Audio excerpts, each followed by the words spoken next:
हरे कृष्णा। तो स्वागत है आप सभी का।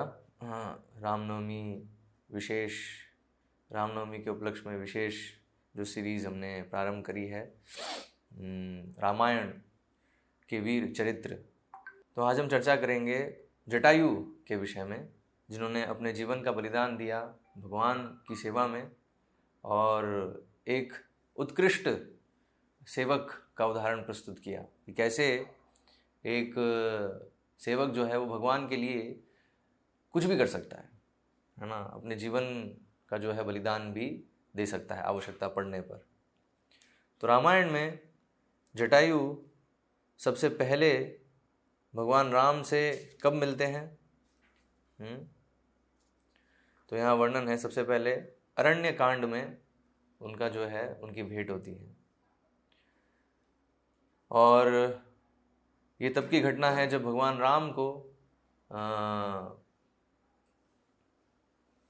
जो वन है, वनवास में 10 वर्ष बीत चुके हैं। 14 वर्ष का वनवास भगवान राम को मिला, तो 14 वर्ष में से 10 वर्ष जो हैं वो बीत चुके थे। और फिर वह अगस्त्य ऋषि से मिलते हैं और उनसे पूछते हैं कि अभी वो कहाँ पर निवास करें। दरअसल जो 10 वर्ष हैं उसमें भगवान राम का कोई एक स्थान जो है फिक्स नहीं होता है वन में, है ना। तो वो जो है अलग अलग, तो किसी आश्रम में 1 महीने, किसी, तो जितने भी आश्रम थे वहाँ वन में ऋषियों के, तो हर आश्रम में जो है वो कुछ कुछ समय व्यतीत किए। इस प्रकार से 10 वर्ष जो है बीत गए। और तब भी भगवान राम को अगस्त्य ऋषि के दर्शन नहीं होते हैं, तो वो उनसे मिलने के लिए आतुर होते हैं और उनसे मिलते हैं और फिर उनसे पूछते हैं कि अब मैं कहाँ पर रहूं। तो यह बताया, राम ने अगस्त्य ऋषि से उनके निवास करने योग्य स्थान के विषय में जिज्ञासा की, है ना। और फिर अगस्त्य मुनि ने थोड़ा विचार किया और फिर उन्होंने बताया कि आप पंचवटी जाइए। पंचवटी जो कि गोदावरी नदी के तट पर स्थित है। तो अभी अगस्त्य मुनि के मार्गदर्शन में सीता, राम, लक्ष्मण जो है वो पंचवटी की ओर चलते हैं। तो अभी पंचवटी की ओर जा रहे हैं, तब उनको जो है गिद्धराज जटायु के दर्शन होते हैं, है ना, उनसे मिलते हैं। तो यहाँ वर्णन है, ऋषि के आश्रम से प्रस्थान के पश्चात पंचवटी जाते हुए मार्ग में राम, सीता एवं लक्ष्मण गिद्धों के विशालकाय राजा जटायु से मिले हैं। और जब मिले तो भी जटायु का जो है शरीर का आकार इतना विशाल था और गिद्ध थे, है ना। तो गिद्ध हम देखते हैं बहुत ही, इवन जो साधारण गिद्ध है वो भी बहुत ही भयानक लगता है और भयानक होते भी हैं। जो गिद्ध हैं वो शिकार के लिए जाने जाते हैं। तो मतलब और यहाँ तो ये जो गिद्ध है, जो जटायु है, उनका तो विशाल का जो है रूप है। तो इसलिए राम लक्ष्मण ने क्या सोचा कि कहीं ये राक्षस तो नहीं है। तो यहाँ इसलिए वर्णन है, उसे राक्षस समझकर राम ने पहले उसके विषय में जानना चाहा। तो उनको संदेह हुआ कि कहीं ये कोई राक्षस तो नहीं है।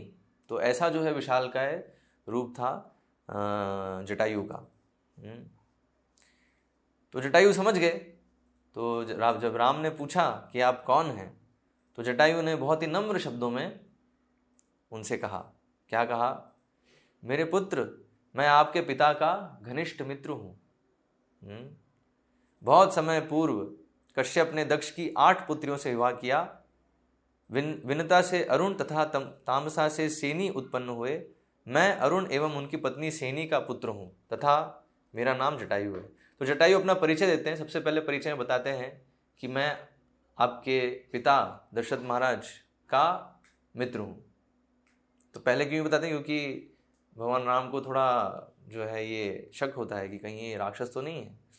तो सबसे पहले बताते हैं कि मैं आपके पिता का घनिष्ठ मित्र हूँ। और फिर अपना परिचय देते हैं, अपना जो है अपनी पूरी जो वंशावली है उसको वो बताते हैं। तो रामायण में पूरा एक अध्याय है जिसमें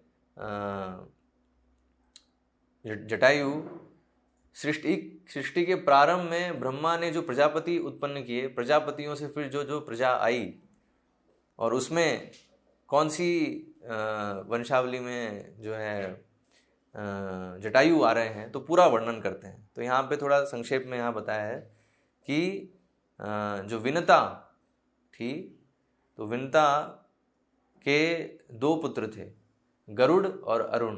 तो गरुड़ जो है वो विष्णु के वाहक बने, और अरुण जो है वो सूर्य देव के सारथी हैं। तो अभी अरुण और सेनी से 2 पुत्र हुए। कौन थे वो? तो वो उनमें से एक थे जटायु और दूसरे थे संपाति। तो संपाति आगे आएंगे। संपाति का वर्णन जो है किष्किंधा कांड में हम देखेंगे, है ना। तो वहाँ पे वर्णन आता है संपाति का। और यहाँ जो है जटायु, तो जटायु और संपाति जो है भाई थे, और वो जो है अरुण और सेनी के पुत्र थे। तो यहाँ जटायु ने अपना परिचय दिया और बताया, मेरे प्रिय राम, कृपया आप मुझे अपने सच्चे सेवक के रूप में स्वीकार करें, क्योंकि इस वन में अनेक भयंकर राक्षस रहते हैं। अतः आप एवं लक्ष्मण जब कुटिया छोड़कर जाएंगे तब मैं सीता की रक्षा करूंगा। तो यहाँ जटायु वचन देते हैं, हाँ, कि अगर कभी भी ऐसा होता है कि आप और लक्ष्मण दोनों ही कुटिया से बाहर हैं और सीता अकेली है, तो मैं उनकी रक्षा करूंगा। तो क्यों?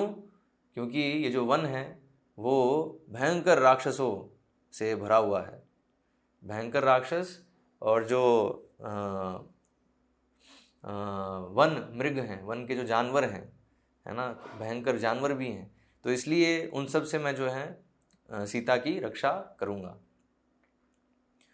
जब तक राम और लक्ष्मण तो वो रक्षा कर रहे हैं, लेकिन जब वो नहीं होंगे तो मैं रक्षा करूंगा, ये जो है जटायु वचन देते हैं। और राम जो है बहुत प्रसन्न होते हैं ये सुनकर कि जटायु जो है उनके पिता के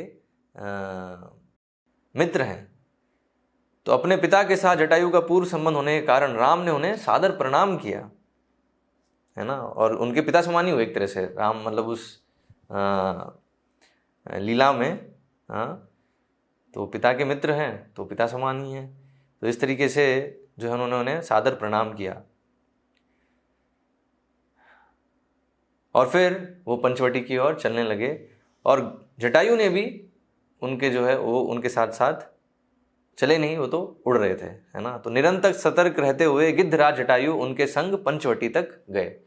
तो पंचवटी तक जटायु ने भी उनके साथ ही रहे, है ना, चलते रहे। और फिर पंचवटी में पंचवटी पहुंचकर राम ने एक उचित स्थान पर कुटिया के निर्माण का निर्णय किया। तो वो जो स्थान था, तो उसके पास में ही जटायु भी रह रहे थे। तो इस प्रकार से जो है जटायु, मतलब जो सीता राम लक्ष्मण हैं वो पंचवटी में रहने लगे, और जटायु भी उधर ही रहने लगे। तो अभी फिर क्या होता है, हाँ, तो कुछ समय पश्चात जो है रावण सीता माता के अपहरण करने के उद्देश्य से पहुंचता है यहीं पर कुटिया के पास में पंचवटी में, जहाँ पर सीता राम और लक्ष्मण जो हैं वो रह रहे होते हैं। लेकिन राम और लक्ष्मण पहले ही कुटिया से बाहर जा चुके होते हैं मारीच के कारण, और जो सीता को अकेले देखकर रावण जो है उनका अपहरण कर लेता है। अभी रावण जब अपहरण कर लेता है तो वहाँ ये दृश्य है। तो सीता जो है चिल्लाती है, राम राम मेरी रक्षा कीजिए, इस नीच रावण को दंड दीजिए। वियोग में सीता ने वृक्षों, नदियों, पक्षियों एवं प्राणियों से विनती की वह राम को सूचित कर दे कि उनकी सीता को अपहरित कर लिया गया है। तभी सीता ने एक ऊंचे वृक्ष पर बैठे हुए निद्रा मग्न जटायु को देखा। तो भी क्या है, तो भी रावण जो है अपहरण करके ले जा रहा है सीता माता को। सीता माता चिल्ला रही हैं, सभी जो प्राणी हैं उनको कह रही हैं कि राम को सूचित कर दें कि उनकी सीता का अपहरण हो गया है, तभी वो देखती हैं कि एक ऊंचे वृक्ष पे जटायु जो है वो निद्रामग्न है ना, सो रहे थे जटायु उस समय। और सीता माता ने देखा कि जटायु हैं, तो उन्होंने तुरंत पुकारा, जटायु कृपया मेरी सहायता करो, कृपया जाओ और राम से कह दो कि दुष्ट रावण मुझे अपहरित करके ले गया है। तो यहाँ हम देखते हैं, तो एक चीज़ जो सीखने की है, तो इसलिए कभी कभी भक्त सोचते हैं, जब भक्तों को जब कोई सेवा मिलती है तो वो बोलते हैं भाई पहले क्यों नहीं बताया हमें, है ना, एकदम से कैसे बता रहे हैं। तो यहाँ हम देख रहे हैं जटायु तो क्या है, निद्रामग्न थे, उसी समय उनको जो है अभी एक बहुत ही अर्जेंट सेवा आ गई है, तो अभी वो ऐसा नहीं कि अब सोते रहेंगे, अब वो संभव नहीं है। तो इसलिए बताया, तो एक सेवक जो है उसको हमेशा तैयार रहना चाहिए, कभी भी जो है सेवा का अवसर आ सकता है। ऐसा भी हो सकता है कि आप सो रहे हैं और तब जगा दिया जाए कि अभी देखो ये सेवा करनी है, तो इसलिए तैयार रहना चाहिए। लेकिन कई भक्त जो हैं थोड़े से, जब एकदम से कुछ सेवा आती है तो थोड़े विचलित हो जाते हैं, है ना। तो इसलिए बताया विचलित नहीं होना चाहिए, इनफैक्ट हमें तैयार रहना चाहिए, कभी भी हमें जो है सेवा का अवसर मिले तो सहर्ष उसे स्वीकार करना चाहिए। ये एक सेवक का लक्षण है ना, एक जो उच्च श्रेणी का सेवक है उसके लक्षण है। तो हम देख रहे हैं जटायु जो कि निद्रामग्न थे, लेकिन जैसे ही उन्होंने सीता माता की पुकार सुनी तो तुरंत वो उठे, और उन्होंने देखा कि रावण उन्हें निर्दयता पूर्वक उठाए हुए जा रहा है। तो उसने राक्षसों के राजा को ललकारा। तो जब जटायु ने यह दृश्य देखा तो जटायु से रहा नहीं गया। जटायु जो है तुरंत उठ खड़े हुए और उन्होंने राजा रावण को ललकारा, है ना। रावण को ललकारने से जो है सभी जीव जो है भयभीत होते थे, रावण के नाम से भयभीत होते थे, इसलिए रावण का नाम रावण पड़ा। रावण का जो असली नाम है वो दशग्रीव था, लेकिन क्योंकि वो सबको सताने में, सबको रुलाने में इतना दक्ष था, तो इसलिए उसका नाम रावण पड़ा। तो इसलिए सब जो है जीव रावण के नाम से घबराते थे। लेकिन यहाँ गिद्धराज जटायु जो हैं वो बिल्कुल भी जो हैं घबराए नहीं, ये देखकर कि रावण है ना। और उन्होंने उसको ललकारा। कैसे ललकारा? अरे रावण, मैं जटायु हूँ, गिद्धों का राजा, तुमने पर स्त्री पर कुदृष्टि डालने का साहस कैसे किया? सावधान हो जाओ, क्योंकि तुम अपनी बाहों में एक विषैले सर्प को लिए जा रहे हो। तो अभी ये थोड़ा सा अजीब सा लगा कि जटायु ऐसा क्यों कह रहे हैं, क्या सीता को विषैला सर्प कह रहे हैं? हाँ, तो जटायु यहाँ सीता को विषैला सर्प नहीं कह रहे हैं, है ना। यहाँ बता रहे हैं कि जैसे एक अगर विषैले सर्प को अगर आप गले में डालेंगे तो वो आपको डस लेगा और उसके डसने से फिर आपकी मृत्यु हो जाएगी। तो उसी प्रकार अगर आप एक पर स्त्री को जो है ऐसे इस तरह से अपहरण करते हैं या जबरदस्ती करके, या इवन पर स्त्री की इच्छा से भी अगर उसके साथ संग करते हैं, तो क्या है, उससे उस व्यक्ति का नाश हो जाता है। तो ठीक उसी तरीके से जैसे एक विषैले सर्प को अगर गले में डाल दिया तो उसका नाश हो जाएगा, उसको मृत्यु हो जाएगी। तो उसी प्रकार अगर पर स्त्री का संग करता है, खासकर अगर एक पतिव्रता स्त्री का अगर वो संग करता है, तो उससे उसका जो है उसकी मृत्यु हो जाएगी। तो वो जो एक्टिविटी, वो जो गतिविधि है, वो एक विषैले सर्प को गले में रखने के समान है। क्यों? क्योंकि विषैला सर्प गले में रहेगा तो बिना डसे तो रहेगा नहीं, वो डस लेगा वो, और फिर उससे मृत्यु हो जाएगी। उसी प्रकार अगर पर स्त्री को जो है पर स्त्री के साथ संग करना चाहा तो फिर उसकी मृत्यु निश्चित है। तो इसलिए बताया, इसलिए शास्त्रों में शिक्षा है, परदारेषु मातृवत, है ना, कि जो पर स्त्री है उनको माँ के रूप में देखना, ये वैदिक संस्कृति में प्रशिक्षण है। तो ये इसलिए क्योंकि अगर कामुक दृष्टि से अगर देखा पर स्त्री को, तो वो जो है मृत्यु का मार्ग है, वो नष्ट हो जाएगा हर तरीके से।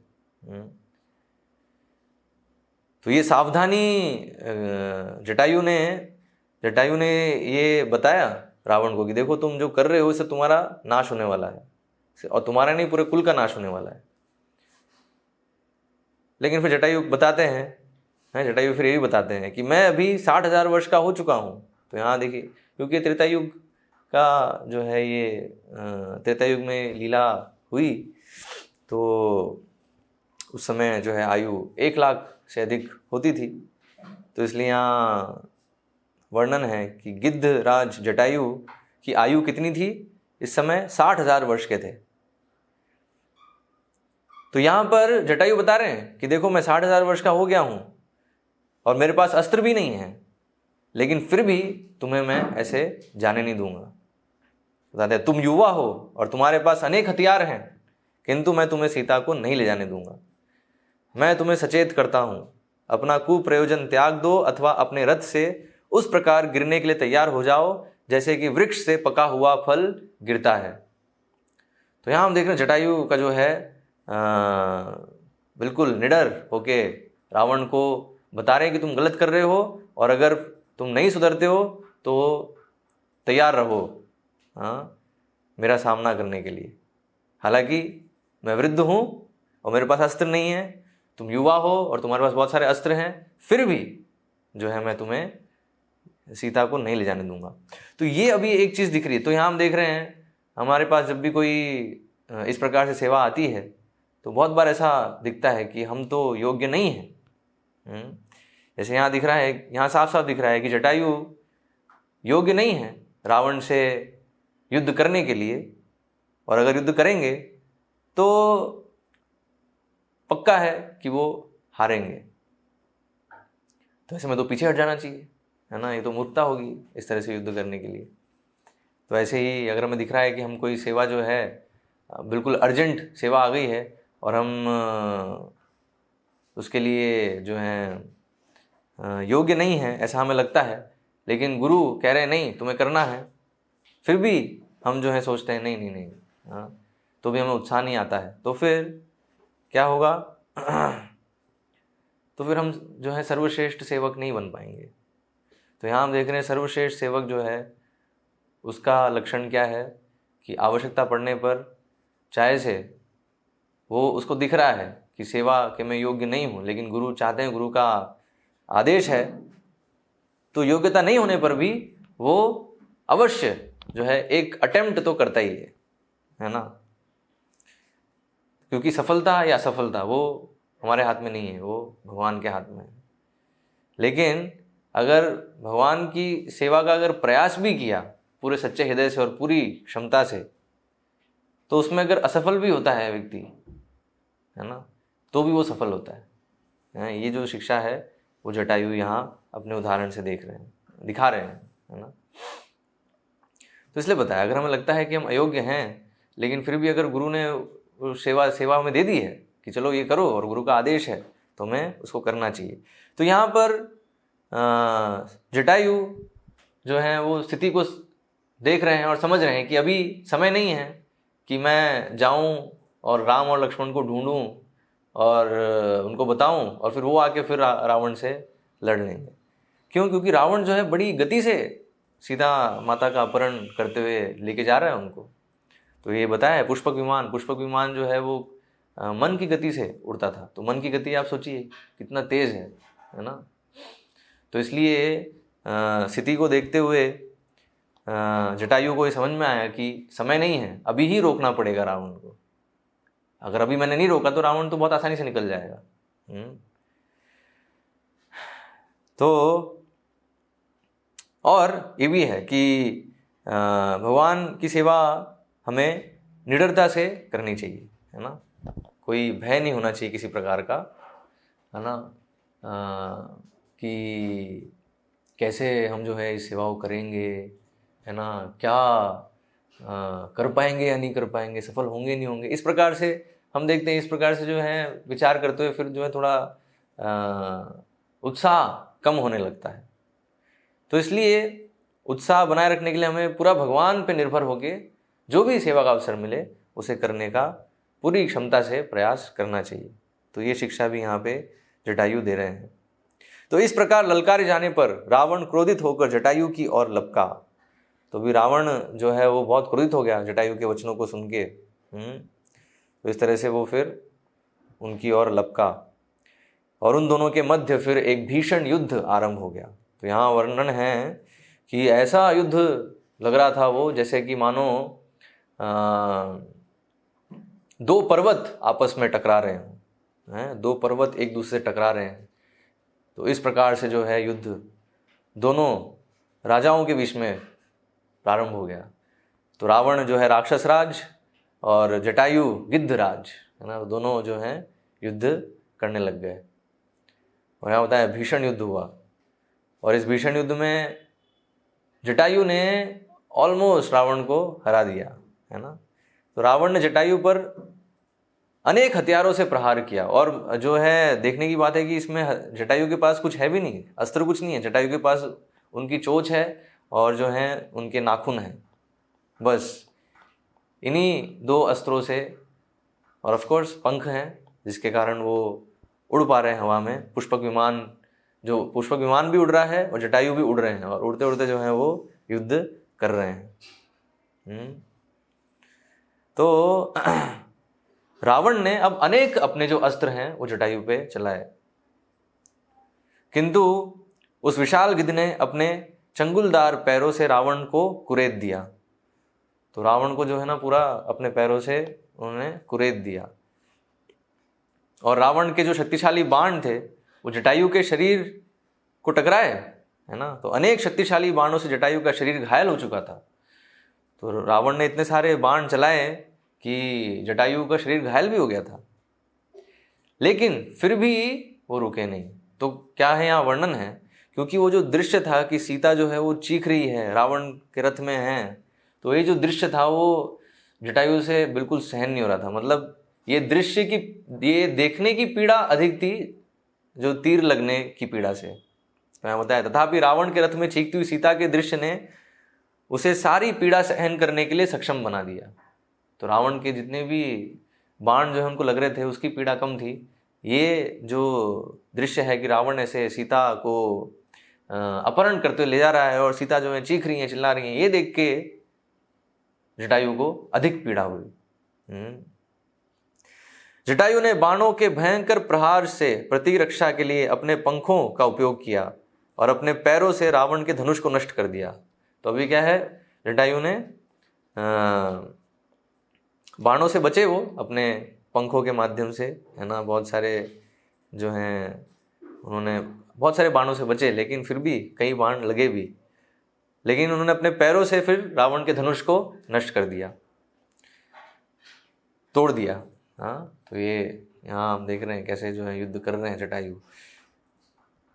और फिर तुरंत जटायु ने शीघ्र रावण का कवच भी फाड़ दिया। तो रावण का जो कवच था उसको भी जटायु ने नष्ट कर दिया और अपने नुकीले पंजों से रथ से जुते हुए खच्चरों का वध कर दिया। और रावण के रथ जो है वो कौन है, खच्चर खींच रहे थे, उन खच्चरों का भी सबका वध कर दिया। और उसने रथ को नष्ट कर दिया और साथ साथ अपनी चोंच से रावण के सारथी का सिर भी काट दिया। तो ये वर्णन है कि कैसे सब कुछ रावण का जो है जो रथ है उसको भी नष्ट कर दिया, सारथी का सिर भी काट दिया चोंच से, है ना।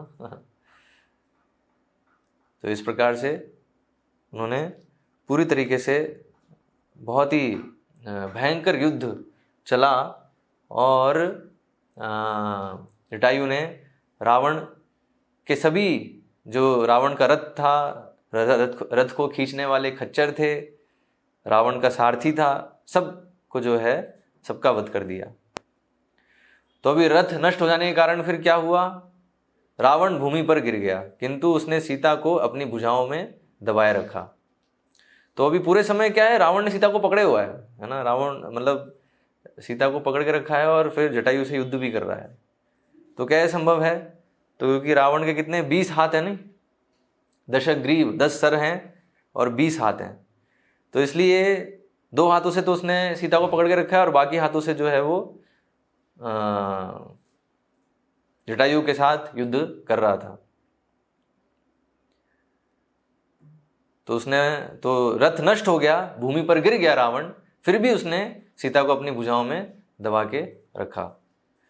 और वन के सभी प्राणी पराक्रम के इस आश्चर्यजनक प्रदर्शन को देखकर जटायु के साहस की सराहना करने लगे। तो जो भी इस युद्ध को देख रहे थे सब जो है जटायु की प्रशंसा करने लगे। जटायु देखो कितना, जटायु का पराक्रम, अद्भुत पराक्रम जो है वो जटायु दिखा रहे हैं।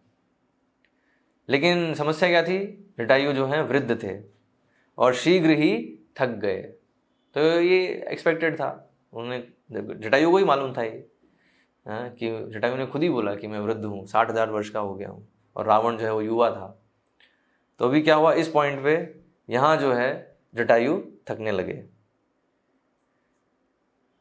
तो रावण एक हाथ में सीता को पकड़े हुए तथा दूसरे हाथ में तलवार लिए आकाश में उड़ने के लिए उठा।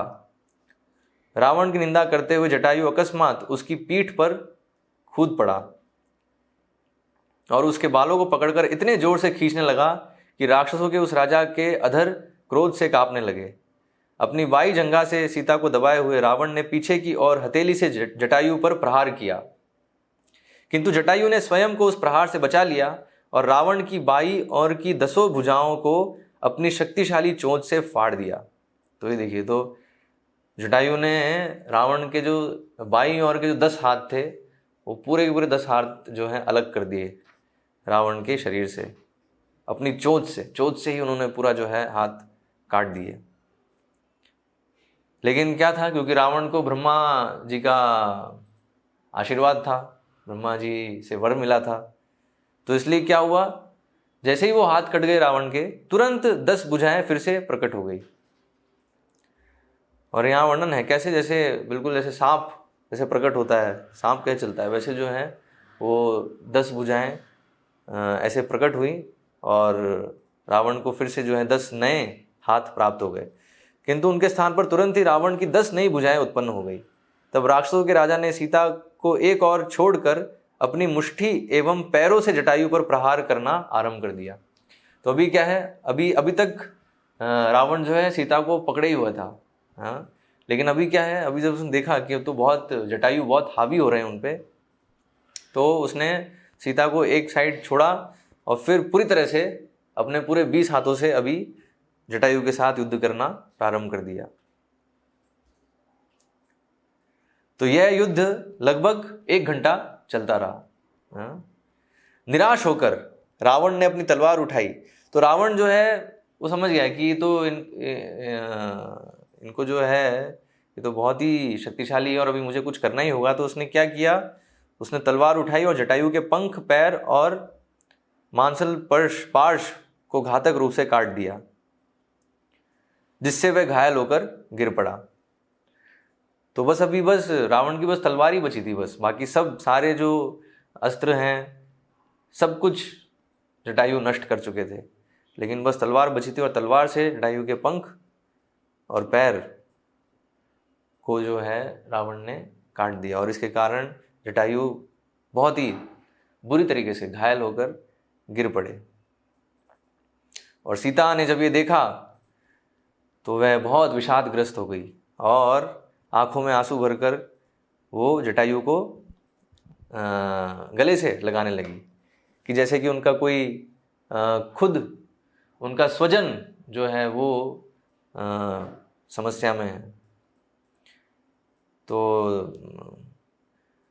जटायु को बिल्कुल अपने बंधु के समान जो है सीता माता ने समझा। तो वो बहुत ही विषादग्रस्त हुई जटायु की स्थिति को देखकर, किंतु शीघ्र ही रावण आकर उनके केश पकड़कर उन्हें वहां से उठा ले गया और वह शोक से व्याकुल होकर राम राम पुकारने लगी। सीता की करुण पुकार से संपूर्ण ब्रह्मांड हिल उठा, सब कुछ अंधकार में समा गया। सीता के शोक में वायु का बहना अवरुद्ध हो गया और सूर्य निस्तेज हो गया। भगवान ब्रह्मा ने जो अपने दिव्य नेत्रों से इस पूरी घटना को देख रहे थे, उन्होंने घोषणा की। तो ब्रह्मा जी सब देख रहे थे अपने दिव्य नेत्रों से। तो तुरंत उन्होंने घोषणा की, अब हमारा उद्देश्य पूर्ण हुआ। तो कौन सा उद्देश्य, कि रावण की मृत्यु होनी है, उसका जो है अभी सर्वनाश होना है। तो जैसे ही ब्रह्मा जी ने देखा कि रावण ने सीता माता का अपहरण कर लिया है, तो तुरंत वह घोषणा करते हैं कि अब हमारा उद्देश्य पूर्ण हुआ। तो उद्देश्य क्या है? अब रावण को अब कोई नहीं बचा सकता अभी। हाँ, तो ये आता है ना लास्ट में, जब भगवान राम रावण का जब वध कर रहे होते हैं, तो उस समय जो पार्वती देवी हैं वो शिव जी से पूछती हैं कि ये रावण जो है आपका इतना बड़ा भक्त है, तो इसकी आप मदद क्यों नहीं करते, इसको आप बचाते क्यों नहीं राम से?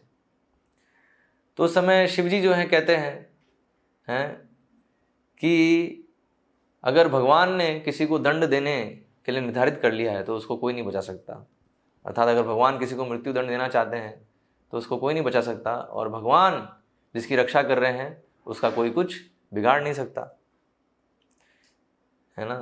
तो शिव जी कहते हैं कि मेरे बस में नहीं है, मैं नहीं बचा सकता। अभी अगर राम ने डिसाइड कर लिया है कि रावण को मारना है तो मैं नहीं बचा सकता रावण को। और अगर भगवान किसी की रक्षा कर रहे हैं, जैसे हम देखते हैं प्रहलाद महाराज, तो हिरण्यकश्यपु ने बहुत प्रयास किया लेकिन प्रहलाद महाराज का कुछ भी जो है वो बिगाड़ नहीं पाए। तो राखे कृष्ण मारे के, मारे कृष्ण राखे के। तो अभी जब ब्रह्मा जी ने देखा कि अभी रावण ने ऐसा कार्य कर दिया है जिससे राम को क्रोध होने वाला है, और राम एक बार अगर क्रोधित हो गए और उन्होंने निर्णय ले लिया कि अभी इसको मृत्युदंड देना है, तो उसे कोई भी नहीं बचा पाएगा। और इस तरीके से देवताओं को जो समस्या हो रही थी रावण से, तो समस्या का समाधान भी हो जाएगा। तो अभी हम देख रहे हैं जटायु जो हैं वो घायल होके गिर गए हैं और रावण जो है ले आया। तो इस तरह जटायु अपनी जो उनका जो प्रयास था उसमें एक प्रकार से हम देख रहे हैं भौतिक रूप से असफल हुए। उनका प्रयास क्या था? रावण को रोकने का, लेकिन रावण को रोक नहीं पाए। लेकिन उन्होंने अपना 100% जो है प्रयास किया, पूरा क्षमता से उन्होंने प्रयास किया रावण को रोकने का। तो यही जो है सबसे महत्वपूर्ण चीज़ है कि सेवा, कोई भी हमें सेवा मिलती है भगवान के प्रसन्नता के लिए, भगवान की संतुष्टि के लिए, कोई भी कार्य हमें मिलता है तो उसे हमारी पूरी क्षमता से हमें संपन्न करने का प्रयास करना चाहिए। फिर उसमें हम सफल होंगे या नहीं होंगे वो गौण चीज़ है, वो प्राथमिक नहीं है। प्राथमिक जो है वो प्रयास हमने कितना किया, वो सबसे महत्वपूर्ण है। तो हम देखते हैं शिला प्रभुपाद के जीवन में भी, है ना, कैसे वो वृद्ध अवस्था में 70 साल की उम्र में अमेरिका जाते हैं, हाँ, अपने गुरु के आदेश का पालन करते हुए, और जिसमें दिख रहा है कि सफलता की कोई उम्मीद नहीं है ज़्यादा, है ना, कि जो हैं पाश्चात्य जगत के लोग जो हैं ये कृष्ण भावनामृत को स्वीकार करेंगे, 4 नियमों का पालन करेंगे, हरे कृष्ण महामंत्र का जप करेंगे। ये सब बिल्कुल भी किसी ने भी नहीं सोचा था कि जो भक्ति वेदांत स्वामी प्रयास कर रहे हैं ये कभी सफल हो सकता है। ऐसा कभी हो भी सकता है कि जो पाश्चात्य जगत के लोग हैं वो धोती कुर्ता पहने, तिलक लगाएं, शिखा जो है शिखा रखें, हाँ, और भगवद गीता का प्रचार करें। तो बिल्कुल अकल्पनीय जो है ये चीज़ थी। तो प्रभुपाद का क्या था? प्रभुपाद का बिल्कुल यही भाव था कि सफल हो या असफल हो, है ना, वो इतना महत्वपूर्ण नहीं है, लेकिन प्रयास पूरा होना चाहिए। तो क्योंकि प्रभुपाद ने पूरा प्रयास किया और फिर हम देख रहे हैं उस प्रयास के कारण, तो भगवान को अगर देना है भगवान देते हैं। अगर सफलता चाहिए भौतिक रूप से तो वो भी मिलती है, और नहीं तो यहाँ जैसे हम जटायु केस में देख रहे हैं तो हो सकता है कि सफलता भी नहीं मिले, लेकिन पूरा प्रयास होना चाहिए, चाहे से उसमें जान ही क्यों ना चली जाए। जान जा नहीं सकती, तो इसलिए बताया, इसलिए गीता में जो सबसे पहली शिक्षा है कि हम शरीर नियम आत्मा है, तो आत्मा जो है वो अमर है, शाश्वत है, ठीक है।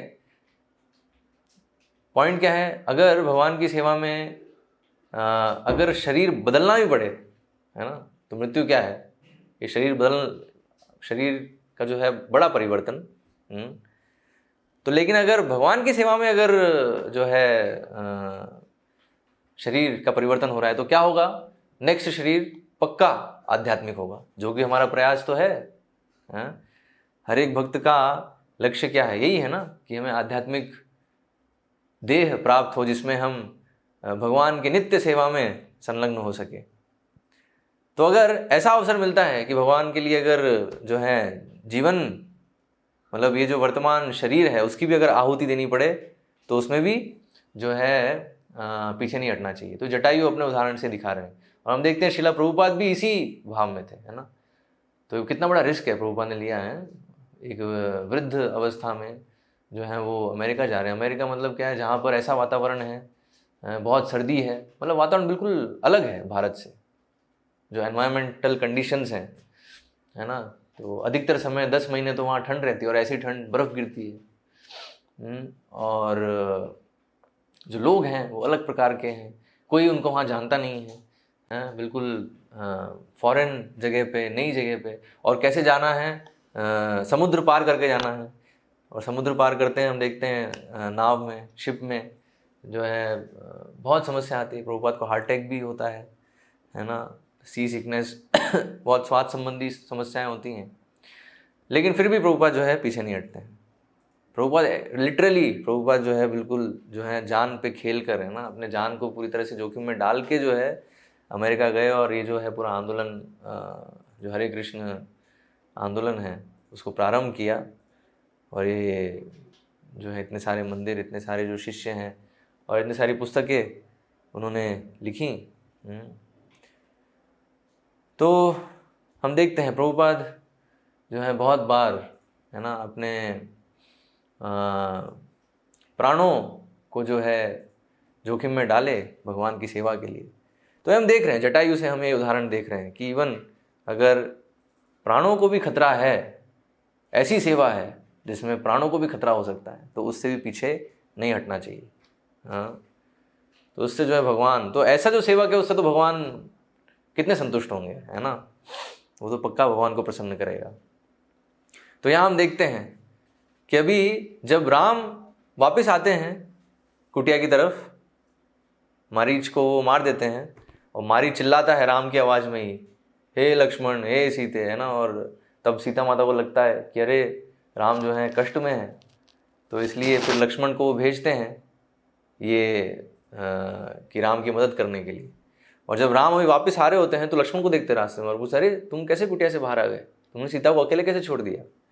फिर लक्ष्मण बताते हैं कि सीता माता जो है मान ही नहीं रही थी, उन्होंने मेरे ऊपर आरोप लगाने लगी वो इतने सारे, तो इसलिए फिर मुझे आना ही पड़ा।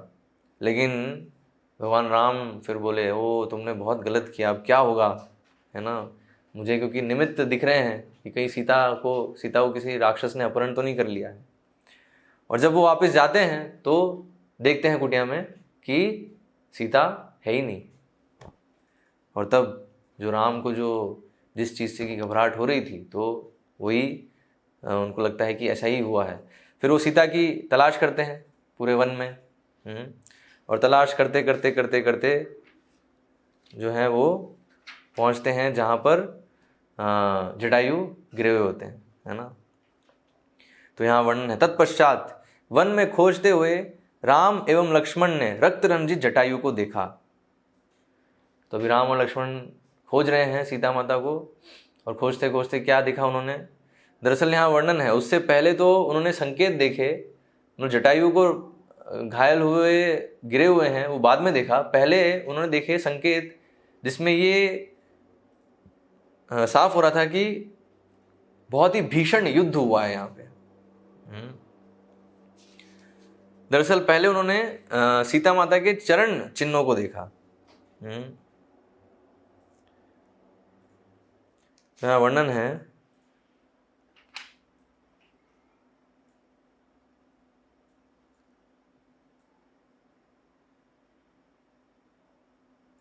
सबसे पहले बिखरे हुए पुष्प देखे, है ना। जैसे वो वन में खोज रहे थे तो उन्होंने क्या है, बिखरे हुए पुष्प देखे जो राम ने सीता को दिए थे, तो उससे राम पहचाने, ओ ये तो सीता के ही पुष्प हैं। तो निकट स्थित एक पर्वत को संबोधित करते हुए राम ने फिर कहा, जैसे ही उन्होंने पुष्प देखे तो उन्होंने पर्वत को कहा, इस मार्ग से होकर सीता कहाँ गई है। कोई उत्तर ना मिलने पर राम क्रोधित होकर कहने लगे कि अब मैं इस पर्वत को नष्ट कर दूंगा। क्यों? क्योंकि तुम मेरे प्रश्न का उत्तर नहीं दे रहे हो। तो राम पर्वत पर अपने बाण चलाने ही वाले थे कि लक्ष्मण ने उन्हें सीता के पद चिन्ह दिखाए, है ना। तो लक्ष्मण को जो है सीता के पद चिन्ह दिखते हैं, और जिसके आसपास किसी विशाल राक्षस के पद चिन्ह थे। तो ये किसके? रावण के पद चिन्ह थे, क्योंकि रावण हमेशा जब युद्ध कर रहा था तब भी जो है सीता को पकड़े हुए था, तो इसलिए उनके जो पैरों के निशान है वो साथ साथ दिख रहे थे। तो ये जो है पैरों के निशान लक्ष्मण को दिखे, रावण के भी। तो अभी यहाँ इनको पता नहीं है कि रावण है, क्योंकि अभी किसी को पता नहीं है, तो उनको पता है कि राक्षस। रावण कब पता चलेगा? जब अभी जटायु बताएंगे, अभी उनको नहीं पता है। अभी तो उनको ये दिखा कि ये तो इतने बड़े पैर हैं, ये तो राक्षस के ही दिख रहे हैं। तो सीता के पद चिन्ह भी दिखे और विशाल राक्षस के पद चिन्ह भी दिखे। कुछ दूर उन पद चिन्हों की ओर चलने के पश्चात राम एवं लक्ष्मण ने रावण का टूटा हुआ धनुष, तो जो कि जटायु ने जो धनुष तोड़ दिया था और रथ को विनष्ट कर दिया था, उसके अवशेष जो हैं, मतलब वो टूटा वो पूरा जो है वो दिखा उनको। और सीता के कुछ टूटे हुए आभूषण भी देखे। और जब उन्होंने रक्त की कुछ बूंदें देखी, तो रक्त की बूंदें भी देखी, तो राम ने सोचा कि अवश्य ही राक्षसों ने सीता का वध कर दिया होगा, क्योंकि ऐसा प्रतीत होता है कि इस स्थान पर दो नरभक्षियों ने आपस में युद्ध किया है। तो ये है, तो उन्होंने पहले वो स्थान देखा और उसमें उनको ये क्लियर हुआ कि यहाँ पर दो नरभक्षियों में युद्ध हुआ है। और बात सही भी है ना। जो है गिद्धराज जटायु जो हैं वो भी जो गिद्ध हैं उनका जो भोजन है वो मांस ही होता है। और जो राक्षस है, राक्षस भी नरभक्षी था, है ना। तो उन मृत खच्चरों, विनष्ट रथ एवं बिखरे हुए अस्त्रों को देखकर राम ने प्रतिज्ञा की। तो अभी राम को लगा कि ये सब यहाँ तो पक्का लग रहा है कि सीता का वध कर दिया है ना। सीता के लिए जो है दो नरभक्षी युद्ध किए और लगता है सीता का भी वध कर दिया है। तो राम जो है बहुत ही शोक में आ गए। और फिर उन्होंने प्रतिज्ञा करी, अब कोई राक्षस मेरी प्रतिहिंसा से बच नहीं सकता, क्योंकि सीता की हत्या के प्रतिकार स्वरूप आज ही मैं उन सबका विनाश कर दूंगा। इन अक्षम देवताओं ने मेरी असहाय पत्नी की रक्षा के लिए कुछ उपाय क्यों नहीं किया? यदि वह देवता तत्काल सीता को लेकर मेरे सम्मुख नहीं आए, तो उनकी लापरवाही एवं राक्षसों के इस अपराध के बदले में संपूर्ण ब्रह्मांड का विनाश कर दूंगा। तो अभी जो है राम ने क्या डिसाइड किया, मैं पूरे ब्रह्मांड का विनाश कर दूंगा अभी। और इसलिए उन्होंने एक बाण निकाला भी, और बस उसको जो है वो उससे ब्रह्मांड का नाश करने ही वाले थे। लेकिन लक्ष्मण ने उनको रोक लिया, और लक्ष्मण ने फिर कहा कि नहीं, आप ऐसा मत करिए, अभी हम थोड़ा और ढूंढते हैं, है ना। सीता जो है, ऐसा नहीं लगता है कि सीता जो है वो मर चुकी है, ऐसा नहीं लग रहा है मुझे। तो इसलिए हम फिर से जो है एक बार पूरी अच्छे से वन को तलाश लेते हैं। ऐसा कहते हुए लक्ष्मण राम के चरण कमलों को दबा रहे थे एवं बार बार उनसे सांत्वना दे रहे थे। राम ने अपने धनुष से बाण निकाल लिया एवं समूचे जनस्थान में सीता की गहन खोज करते रहने के लक्ष्मण के सुझाव को स्वीकार कर लिया, है ना। तो इस तरह से फिर वो और जो है खोजने का प्रयास करते हैं। तत्पश्चात वन में खोजते हुए राम एवं लक्ष्मण ने रक्तरंजी जटायु को देखा। और फिर जो है जटायु को देखते हैं। अभी क्या, अब जैसे जटायु को देखा तो क्या लगा, क्योंकि अभी जटायु की स्थिति में है, उनका जो है पूरे रक्त रंजित हैं और नीचे ऐसे अधमरी अवस्था में पड़े हुए हैं, उनका विशालकाय शरीर है। तो अभी दूर से जब देखा राम ने, तो क्या सोचा कि पक्षी के वेश धारण किए हुए यह कोई राक्षस है जो सीता का भक्षण करके विश्राम कर रहा है। हाँ, हम देखते हैं। तो ये देखिए, तो ये भी हो सकता है ना, आपने बहुत अच्छे सेवा करी, सब कुछ किया आपने, सब जो है पूरे अपने प्राणों की आहुति भी दे दी, लेकिन क्या है, मिसअंडरस्टैंडिंग, है ना, कि जो भक्त हैं वो आपको नहीं समझ रहे हैं। अरे हो सकता है आप, मतलब हमें लगेगा कि अब तो हमारी प्रशंसा होनी चाहिए, लेकिन हो सकता है प्रशंसा नहीं हो, इनफैक्ट जो है डांट मिले, है ना, डांट मिले, या फिर किसी जो हमने एक्सपेक्ट नहीं किया है। जैसे यहाँ बिल्कुल अनएक्सपेक्टेड है ना, कि जटायु ने अपना पूरा सब कुछ भगवान की सेवा में लगा दिया, लेकिन अभी भगवान को क्या लग रहा है कि कहीं कोई राक्षस तो नहीं है जिसने सीता का भक्षण करके विश्राम कर रहा है। और इस प्रकार राम उस ओर बढ़ते हुए अपने धनुष पर बाण चढ़ाकर, है ना, धनुष पर बाण चढ़ाकर उसे छोड़ने के लिए तैयार हो गए। मतलब राम तो रेडी थे कि अभी बस जटायु के पास पहुंचेंगे, मतलब ये कोई असुरी है, कोई राक्षस है, और जैसे ही इसके पास पहुंच के इसको मारना है। तो इसलिए इसके लिए भी हमें तैयार रहना चाहिए ना। ऐसा नहीं है कि हमने सेवा करी और उसमें हमें प्रशंसा मिले, उसमें मेडल मिले, आपको मेडल दिया जाएगा कि देखो जो है आपने बहुत बढ़िया सेवा करी। उसकी जगह हो सकता है ये सुनने को मिले, अरे क्या सेवा करी तुमने हैं, किसी काम के नहीं हो, क्या हो तुम, है ना, ये भी सुनने को मिल सकता है। तो इसलिए बताया है, इसलिए कहते हैं, है ना, बिना किसी अपेक्षा के निस्वार्थ भाव से भगवान की सेवा करना, बस भगवान की संतुष्टि के लिए। और उसमें हो सकता है कि कुछ मिसअंडरस्टैंडिंग हो और हमारी सेवा को तुरंत नहीं समझा जाए, तो इसके लिए हमें तैयार रहना चाहिए। लेकिन समय के साथ जो है वो क्लियर हो जाता है ना। जैसे यहाँ हम देखते हैं, जैसे ही भगवान राम फिर निकट गए, तो निकट जाने पर राम को ज्ञात हुआ कि वह जटायु है। तो निकट जाने पर, क्योंकि वो पहले मिल चुके थे, तो इसलिए निकट जाते ही उनको समझ में आया कि तो जटायु है, जो कि घायल रूप में वहां गिरे हुए हैं। तो दूर से क्या लग रहा था कि विश्राम कर रहे हैं, लेकिन पास जाके देखा तो पता चला कि वो तो घायल है। अपने सेवक की ऐसी दशा देखकर राम और भी दुखी हो उठे हैं। तो ये देखकर राम और भी दुखी हो उठे, और राम ने उद्वेग से पूछा, हे जटायु, कृपया मुझे सीता एवं उनके अपहरणकर्ता के विषय में वह सब कुछ बताएं जो आप जानते हैं। घायल जटायु ने संपूर्ण घटना कह सुनाई और कहा, रावण सीता को दिन के उस समय उठाकर ले गया है जिसे विंद कहते हैं। तो जो समय था जिसमें रावण सीता माता का अपहरण किया, तो समय विंद करके वो जो है घड़ी, वो मुहूर्त था। तो अभी जटायु बता रहे हैं, यदि कोई व्यक्ति ऐसे मुहूर्त में अपनी कोई वस्तु खोता है तो निश्चित रूप से उसे वह पुनः प्राप्त कर लेता है। तो जटायु पहले आश्वासन दे रहे हैं कि नहीं, कोई बात नहीं, राम आपने सीता को खो दिया है कुछ समय के लिए, लेकिन उन्हें आप फिर से प्राप्त कर लेंगे। क्यों? क्योंकि रावण जिस समय उनको लेके गया है वो ये मुहूर्त था, विंद मुहूर्त था, और इस मुहूर्त में कोई भी कोई चीज़ खोता है तो वो पुनः उसको प्राप्त कर लेता है। तो प्रिय राम, सीता के लिए अधिक शोक ना करो, क्योंकि युद्ध में राक्षसों के राजा को मारने के पश्चात आप निश्चित रूप से सीता को ले आएंगे। तो हम देख रहे हैं कि जटायु जो हैं अभी बिल्कुल अभी अधमरी अवस्था में है और ऑलमोस्ट जो है मरने के कगार पे है, लेकिन इसमें भी वह राम को जो है आश्वासन दे रहे हैं। अधिकतर समय क्या होता है, जब कोई मृत्युशैया होता है तो उसको आश्वासन चाहिए होता है ना।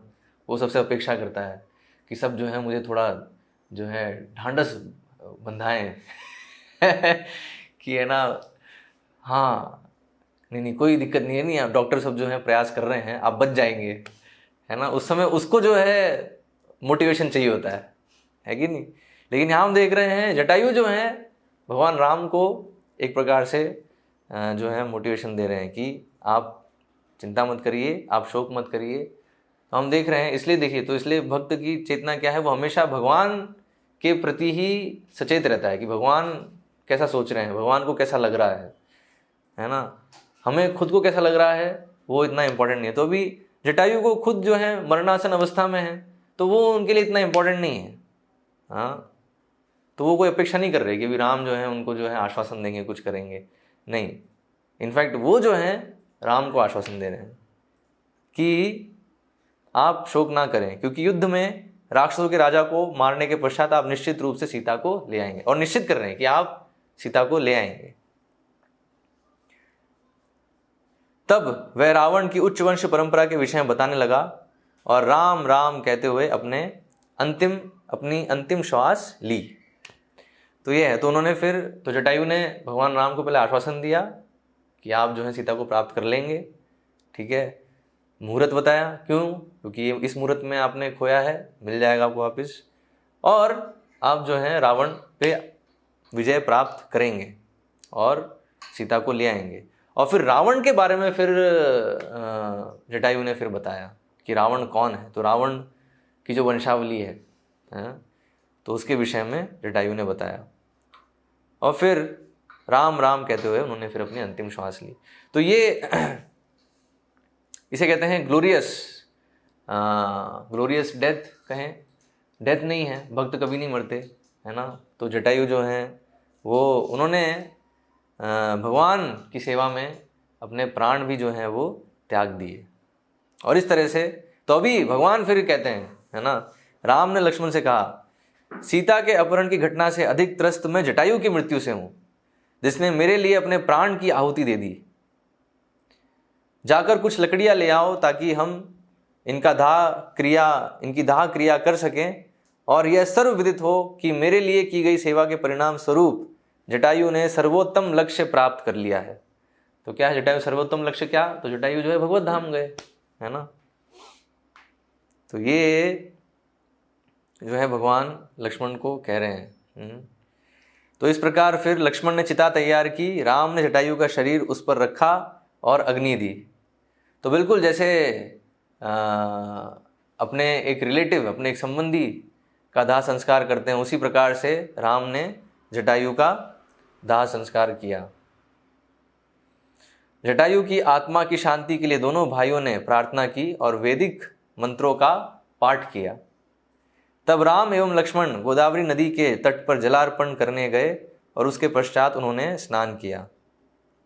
इस प्रकार अंतिम संस्कार पूर्ण करने के पश्चात राम एवं लक्ष्मण ने पुनः अपना ध्यान सीता की खोज की ओर केंद्रित कर दिया और वन में विचरण करने लगे।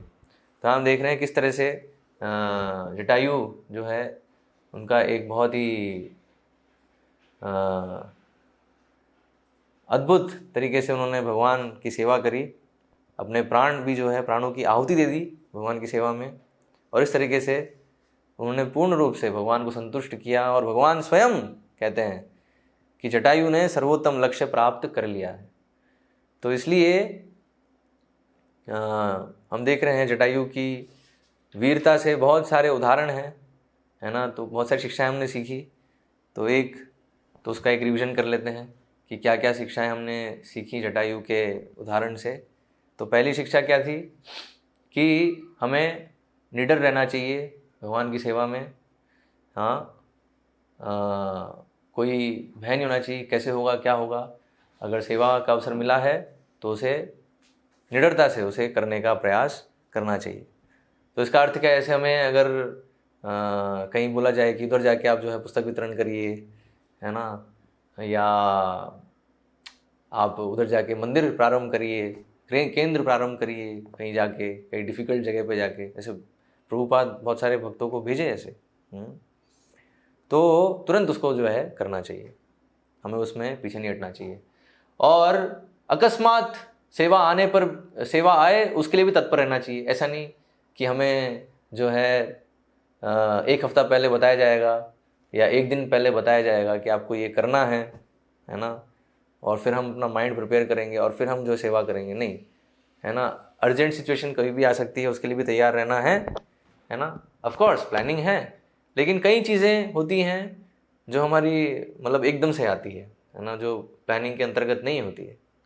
तो फिर उसके लिए भी हमें तत्पर रहना है और उत्साह से उस सेवा को करना है। और तीसरी शिक्षा क्या देखी हमने, अगर भगवान की सेवा में अगर प्राण की आहुति भी देनी पड़े तो भी जो है उससे पीछे नहीं हटना चाहिए। तो जैसे हमने श्रीला प्रभुपाद का उदाहरण भी देखा कि कैसे श्रीला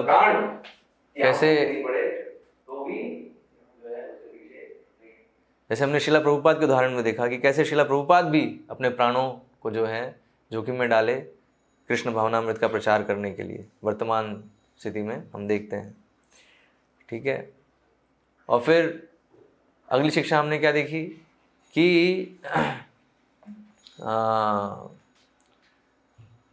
ऐसा हो सकता है कि हम अयोग्य हैं सेवा के लिए, हमें लगता है कि हम अयोग्य हैं, हमारे पास जो है कुछ ज़्यादा उपकरण नहीं है, ज़्यादा हमारे पास फैसिलिटी नहीं है उस सेवा को करने के लिए। हाँ, जैसे यहाँ पर हम देख रहे हैं जटायु के पास अस्त्र नहीं है, उनके पास और वो वृद्ध हैं, तो सिचुएशन पूरी विपरीत है।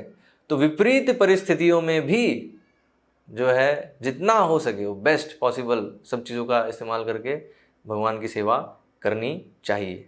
ठीक है।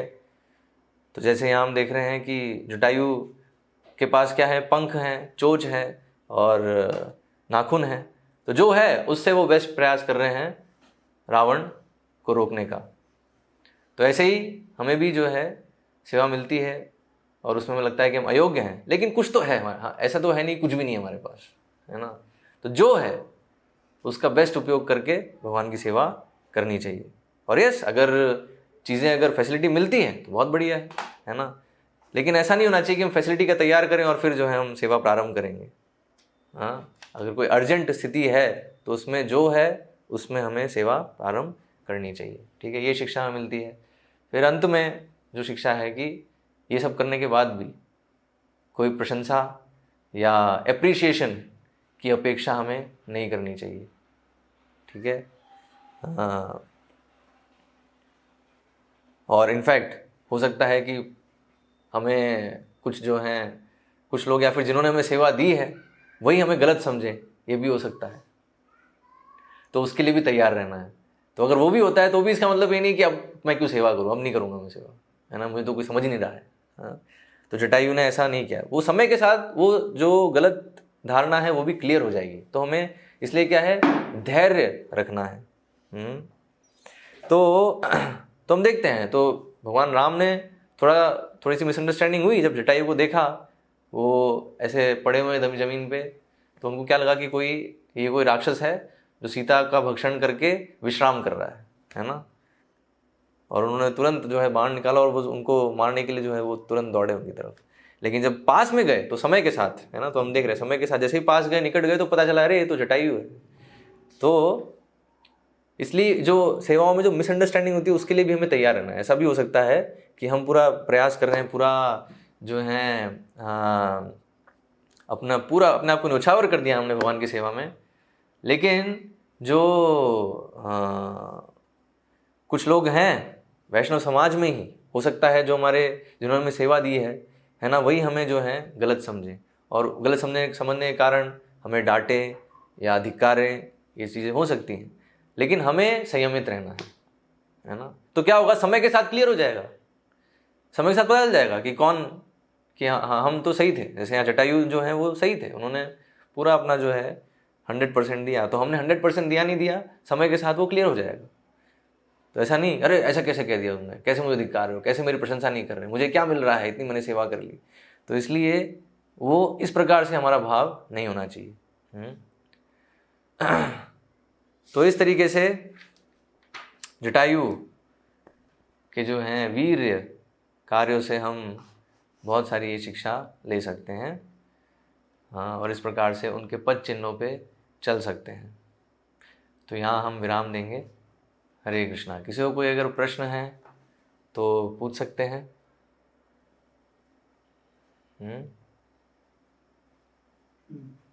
प्रश्न है? हाँ, अनम्यूट करिए। बृहंत, अच्छा बृहंत, बहुत समय बाद। हरे कृष्णा। प्रणाम प्रभु जी। मेरा एक प्रश्न है कि जब भगवान श्री राम का जब पत्नी सीता का हरण हुआ था, तब जटायु का जब घायल हुआ था, फिर उसका बाद राम और लक्ष्मण पूरे जंगल में क्यों भ्रमण किए? भ्रमण इसलिए किए ना क्योंकि उनको पता नहीं था कि ऐसे जो है अपहरण करके अभी सीता का अपहरण हो गया है, तो अभी वो ढूंढ रहे हैं सीता को कि कहाँ है सीता। तो ढूंढते ढूंढते फिर जो है उनको जटायु मिलते हैं, और जटायु से फिर पता चलता है कि एक्चुअल रावण ने अपहरण किया है, और रावण के विषय में जटायु फिर पूरा बताते हैं भगवान को। पर वो तो भगवान थे, उनको तो सब पता है। हाँ, भगवान को सब पता है, तो ये लीला है ना, भगवान जो है नर लीला कर रहे हैं, जिसमें भगवान एक साधारण मनुष्य के जैसे अपने आप को दिखा रहे हैं, व्यवहार कर रहे हैं, लेकिन साथ ही साथ उसमें ये भी दिखाते हैं कैसे वो भगवान है। तो इसलिए बताया ना, भगवान की लीलाओं को समझना आसान नहीं है। तो इसलिए आपको पहले समझना होगा कि भगवान है, अभी वो मनुष्य रूप में आए हैं, तो अभी नर लीला कर रहे हैं। तो नर लीला में क्या है, कभी कोई भगवान ऐसे दिखाते हैं कि उनको पता नहीं है ना। और आप देखो फिर बाद में फिर कभी कभी इस तरह से करते हैं कि उनको सब पता है। तो यहाँ पे क्या है, सब पता होते हुए भी भगवान जो हैं एक लीला के अंतर्गत, है ना, कार्य कर रहे हैं। तो उसमें अभी जो जटायु है वो ये सेवा करते हैं कि रावण के विषय में बताते हैं। ठीक है, ये है, इसलिए समझना मुश्किल है नहीं, अरे भगवान को सब पता है तो अभी कैसे ढूंढ कैसे रहे हैं। तो डायरेक्ट फिर तो ऐसे भी ये प्रश्न भी कर सकते हैं, भगवान तो अकेले ही रावण का वध कर सकते थे, तो वानर सेना को क्यों लेके गए साथ में, है ना। और भगवान को सब पता है तो फिर हनुमान जी को क्यों भेजा सीता की खोज में। तो इसलिए बताया भगवान क्या है, अवसर देते हैं अपनी सेवा का सबको, है ना। तो यहाँ पर जटायु को एक सेवा का अवसर दिया है। क्या है, एक तो रावण को रोकने का जो है अवसर दिया, और दूसरा रावण के विषय में बताने का, है ना। सीता का अपहरण कैसे किसने किया है ना, और कौन है वो, तो वो जो सेवा है वो जटायु यहाँ कर रहे हैं, उसका अवसर दे रहे हैं भगवान। ऐसे भगवान ने वानर सेना को अवसर दिया युद्ध करने के लिए, बांध बनाने के लिए, है ना। तो यस, तो इसलिए बताया भगवान की लीलाओं को बुद्धि से नहीं समझ सकते। इसलिए गीता भगवान कहते हैं ना, भक्त्या माम अभिजानाति, भगवान को भक्ति से ही समझ सकते हैं। और जो भक्त है वही वास्तव में भगवान की लीलाओं को भी समझ सकता है।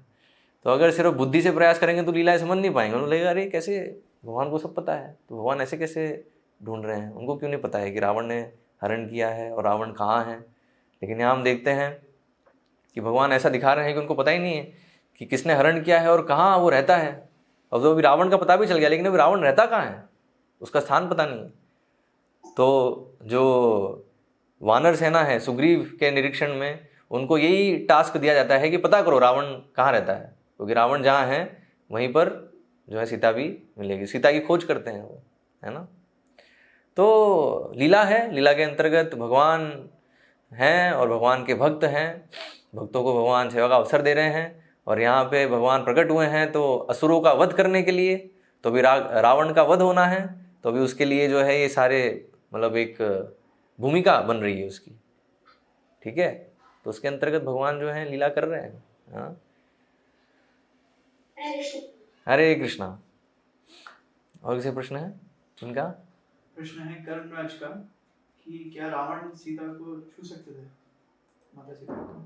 एक्चुअली रावण नहीं छू सकता था सीता को, इसलिए बताया है जब जिस सीता को रावण लेके गया वो माया सीता थी, अर्थात जो वास्तविक सीता है वो तो अग्निदेव की शरण में थी उस समय के लिए। तो इसलिए हम देखते हैं जब अग्नि परीक्षा होती है तो उस समय जो माया सीता है वो जो है उनकी जगह वास्तविक सीता जो है वो अग्निदेव प्रकट कर देते हैं, है ना। तो यस, तो भगवान की जो शक्ति है ना, भगवान की अंतरंग शक्ति है सीता माता, तो उनको कोई राक्षस क्या उनको कोई नहीं छू सकता भगवान के अतिरिक्त। तो इसलिए राक्षस के लिए, रावण के लिए संभव नहीं था छुपाना, है ना। यस, रावण के लिए संभव नहीं था छुपाना उनको, लेकिन उस समय जो है रावण जो है माया सीता को लेके गया, है ना। तो ये एक है, ये भी एक चीज़ है जो बहुत कम लोगों को पता है। और कोई प्रश्न? निकी भगत का प्रश्न है, हाँ, कि रामायण तो पहले लिखा गया था, बाद में सिर्फ पोर्ट्रे किया, हाँ, पोर्ट्रे हुआ। हाँ, यस, रामायण जो है नहीं, आप अगर वाल्मीकि रामायण पढ़ेंगे तो ऐसा नहीं है कि रामायण पहले लिखी। इनफैक्ट रामायण की बहुत सारी घटनाएं हो चुकी थी, अर्थात रावण का वध हो गया था और भगवान राम राज्य कर रहे थे, शासन कर रहे थे अयोध्या में। तो उस समय मतलब, और लव कुश का जन्म भी हो चुका था, मतलब सीता माता जो है उनको जो है वाल्मीकि जी के आश्रम में छोड़ के आ गए थे लक्ष्मण जी, और वहाँ पर लव और कुश का जन्म भी हो चुका था।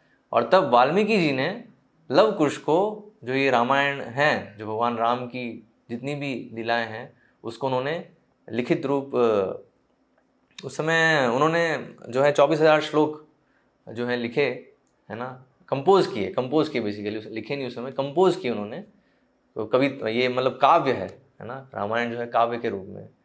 तो 24,000 श्लोक उन्होंने कंपोज किए और उसको जो है फिर लव कुश को सिखाया, और फिर लव कुश जो है वो जगह जगह जाते हैं, है ना, और रामायण का प्रचार करते हैं।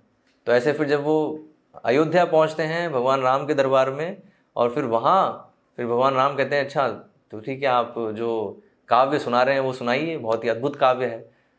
तो ऐसे करके फिर भगवान राम की सभा में फिर वो लव कुश जो है ये काव्य सुनाना प्रारंभ करते हैं। तो ये हम देखते हैं बाल कांड में ये वर्णन आता है। तो अगर आप वाल्मीकि रामायण पढ़ेंगे तो उसमें वर्णन आता है कि बाल कांड में कि कैसे यहाँ से फिर जो है लव कुश फिर प्रारंभ करते हैं। जो वाल्मीकि जी ने जो लिखी रामायण उसका जो है वो कविता, वो काव्य जो है सुनाना प्रारंभ करते हैं। तो इसलिए ऐसा नहीं कि रामायण जो है पहले लिखी गई, रामायण जो है वो भगवान राम की लीलाएं हो गई उसके बाद, और भगवान राम उस समय राज कर रहे हैं, ठीक है। और तब तो इसलिए आप देखेंगे वाल्मीकि रामायण में शुरुआत कैसे हो रही है। तो शुरुआत कैसे हो रही है, नारद मुनि और वाल्मीकि जी के बीच में प्रश्न हो रहा है, जिसमें वाल्मीकि जी प्रश्न कर रहे हैं भगवान के विषय में और नारद मुनि उत्तर दे रहे हैं। और फिर देते देते फिर उसके बाद फिर वाल्मीकि जी को फिर ब्रह्मा जी के दर्शन होते हैं और ब्रह्मा जी उन्हें बताते हैं कि आप जो है रामायण लिखिए और मेरी कृपा से आपको जो भी ज्ञात नहीं है वो सब आपको ज्ञात हो जाएगा। तो तब जो है फिर वाल्मीकि जी ने रामायण लिखी, लव कुश को सिखाया, और फिर लव कुश जो है जगह जगह जाके उसका जो है प्रचार कर रहे थे। और ऐसे वो अयोध्या पहुँचे, अयोध्या में फिर वो प्रारंभ करते हैं उसको बोलना, और फिर वहाँ से बाल कांड में वहाँ से जो है फिर रामायण जो वाल्मीकि जी ने जो लिखी, कंपोज की, जो 24,000 श्लोक, वो प्रारंभ होती है। तो इस तरीके से जो है रामायण लिखी गई, ठीक है।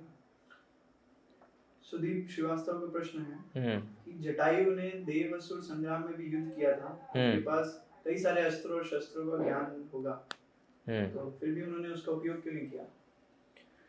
नहीं, यहाँ पर वर्णन आता है कि क्योंकि वो जो है गिद्ध के शरीर में थे तो इसलिए उनके पास जो है ऐसे इस प्रकार से कोई अस्त्र शस्त्र नहीं थे। वो देवताओं के साथ भी संग्राम किए होंगे तो ऐसे से युद्ध किए, जो पंख है उनके, जो चोंच है, जो नाखून है। ऐसे हम देखते हैं इवन जो वानर सेना है तो वो भी युद्ध करती है। तो कैसे युद्ध करती है, उनके भी जो अस्त्र होते हैं वो पत्थर और पेड़ होते हैं, है ना।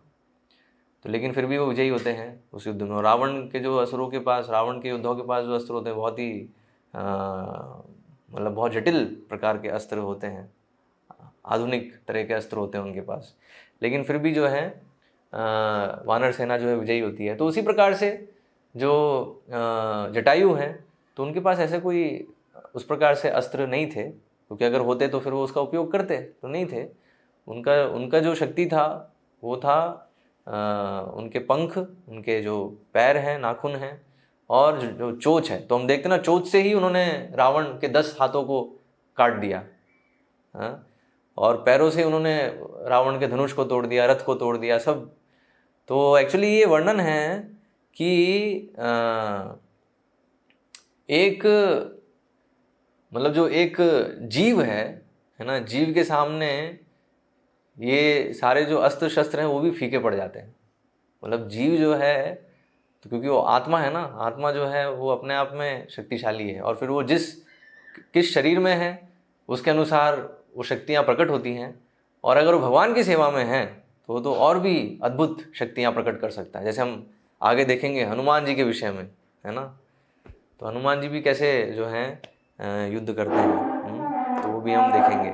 तो यस, तो शस्त्र जो हैं वो जटायु के पास उस प्रकार से नहीं थे, है ना। इसलिए जो है वो, तो देवताओं से जो आप बता रहे हैं जो संग्राम जो किया, तो उस समय भी संग्राम किया जटायु ने, वो इसी प्रकार से किया है ना।